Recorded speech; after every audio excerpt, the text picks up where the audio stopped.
एकजना खुङखार सिकारी चाहिँ तल छ।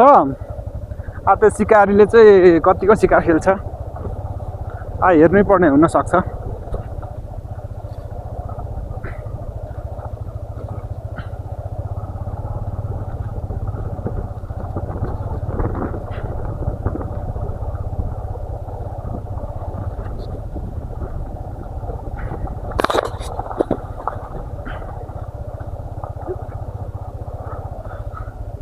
आज हामी यस्तो शिकार खेल्ने कि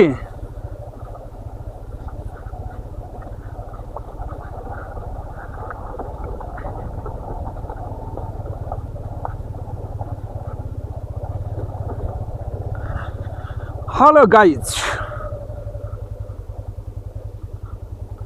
हामी गई टापबाट अब पत्ताले झरिसक्यौँ। हाम्रो भुराभुरीहरू चाहिँ उतै रहे किनकि मोबाइल चौरीमै छोडेछन्। रमाइलोको धुनमा मोबाइल उतै छोडेछन्, फर्केर लिनु गएको छन्।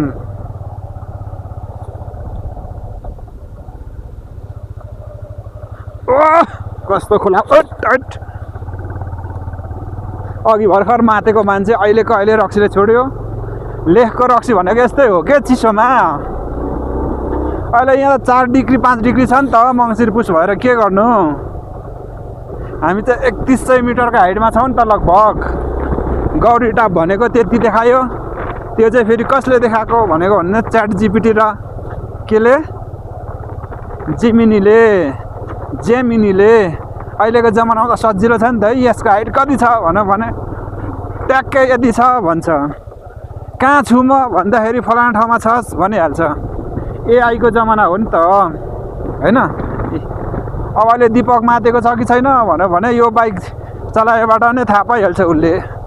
यस्तो खतरा हो कि आहा, हिउँदोमा भयो यहाँ पानी हुँदैन थियो होइन। अहिले चाहिँ गोर्खा भएकोले गर्दाखेरि धन्न धानिराखेको चाहिँ छ है।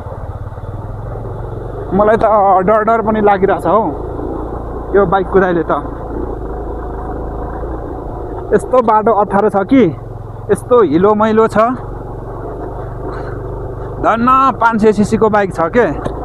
यो त फेरि खतरा हो नि त 500 सीसीको बाइक त। अब भन्दाखेरि गफ हाने जस्तो हुन्छ। तेल त मान्छेले पानी पिएको जस्तै हो।